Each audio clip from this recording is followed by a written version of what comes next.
ಶಿರಸಿ ತಾಲೂಕಿನಲ್ಲೊಂದು ನಡೆಯಿತು ಭೀಕರ ಮರ್ಡರ್. ಶಿರಸಿ ತಾಲೂಕಿನ ಇಟಗುಳಿ ಗ್ರಾಮ ಪಂಚಾಯತ್ ವ್ಯಾಪ್ತಿಯ ಇಡ್ತಳ್ಳಿ ಮತ್ತು ಶಿಂಗನಮನೆ ಮಧ್ಯದ ಕಾಡಿನಲ್ಲಿ ಮರ್ಡರ್.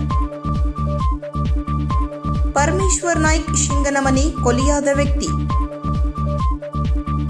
ಕೊಲೆಗೆ ನಿಖರವಾದ ಕಾರಣ ತಿಳಿದು ಬಂದಿಲ್ಲ. ಸುದ್ದಿ ತಿಳಿದ ತಕ್ಷಣವೇ ಸ್ಥಳಕ್ಕೆ ಧಾವಿಸಿರುವ ಗ್ರಾಮೀಣ ಠಾಣೆ ಪೊಲೀಸರು. ರಾತ್ರಿ ಬಂದ ಫೋನ್ ಕರೆಯಿಂದಾಗಿ ಹೊರಗೆ ಹೋದವನು ಕಾಡಿನಲ್ಲಿ ಹೆಣವಾಗಿ ಪತ್ತೆಯಾಗಿದ್ದಾನೆಂದು ತಿಳಿದು ಬಂದಿದೆ. ತಕ್ಷಣ ಸಿಂಗನಮನೆಗೆ ಡಾಗ್ ಸ್ಕ್ವಾಡ್ ಸಮೇತ ಭೇಟಿ ನೀಡಿದ ಪೊಲೀಸರು ಸಿಂಗನಮನೆ 200 ಮೀಟರ್ ದೂರದ ಕಾಡಿನಲ್ಲಿ ಪರಮೇಶ್ವರ್ ನಾಯ್ಕ್ ಶವ ಪತ್ತೆ. ಶಿರಸಿಯನ್ನೇ ಬೆಚ್ಚಿ ಬೀಳಿಸಿದ ಭೀಕರ ಹತ್ಯೆ. ಸ್ಥಳಕ್ಕೆ ಭೇಟಿ ನೀಡಿದ ಎಸ್ಪಿ ದೀಪನ್ ಎಂಎನ್ ಹಾಗೂ ಡಿವೈಎಸ್ಪಿ ಗೀತಾ ಪಾಟೀಲ್ ಅವರಿಂದ ತನಿಖೆ ಆರಂಭ. ದಿವಸ 25ನೇ ತಾರೀಕು ನಮಗೆ ಮಧ್ಯರಾತ್ರಿ ಒಂದು 12 ಗಂಟೆಗೆ ನಮಗೆ ERSS ಒಂದು ಕಂಪ್ಲೇಂಟ್ ಬರುತ್ತೆ.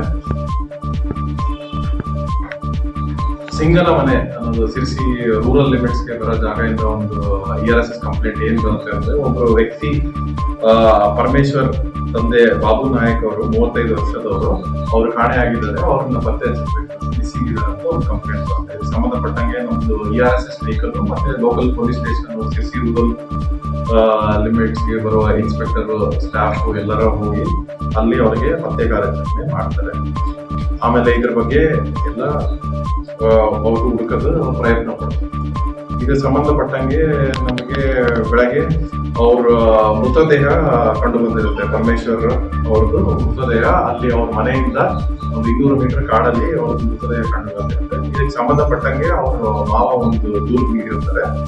ಈ ದೂರಲ್ಲಿ ಏನಂತ ಹೇಳ್ತಾರಂದ್ರೆ, ಅವ್ರ ಅಳಿಯನಾದ ಪರಮೇಶ್ವರ್ ಅವರು ಮದುವೆ ಆಗಿ 8 ವರ್ಷ ಆಗಿರುತ್ತೆ. ಅವ್ರ ಹೆಂಡತಿ ಜೊತೆಗೆ 2 ಮಕ್ಕಳು ಮತ್ತೆ ತಾಯಿ ಅಲ್ಲಿ ಸಿಂಗನಮನೆಯಲ್ಲಿ ಒಂದು ಮನೆಯಲ್ಲಿ ವಾಸವಾಗಿರ್ತಾರೆ.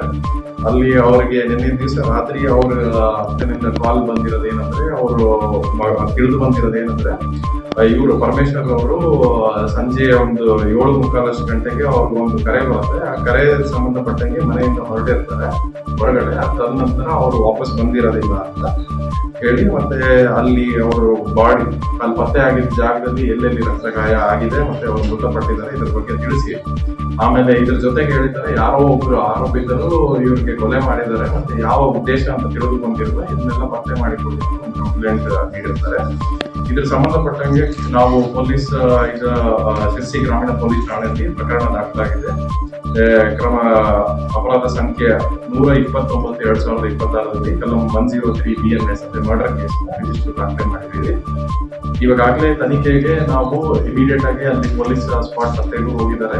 ಇದರ ಜೊತೆಗೆ ಬಾಡಿ ಪತ್ತೆ ಆಗಿದ ತಕ್ಷಣ ನಮ್ದು ಸೀನ್ ಆಫ್ ಕ್ರೈಮ್ ಆಫೀಸರ್ಸ್ ನಮ್ದು ಡಾಗ್ ಸ್ಕ್ವಾಡ್ ಕೂಡ ಅಲ್ಲಿ ಸ್ಪಾಟ್ ಹೋಗಿದ್ದಾರೆ ಮತ್ತೆ ಫಿಂಗರ್ ಪ್ರಿಂಟ್ ಕೂಡ ಬಂದಿದ್ದಾರೆ.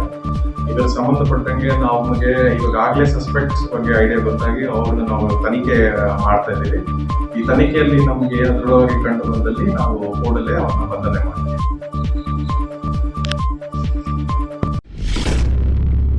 ಕದಂಬ ನ್ಯೂಸ್ ಫಸ್ಟ್, ನಿರ್ಭೀತಿಯಿಂದ ನಿಮ್ಮ ಪರವಾಗಿ.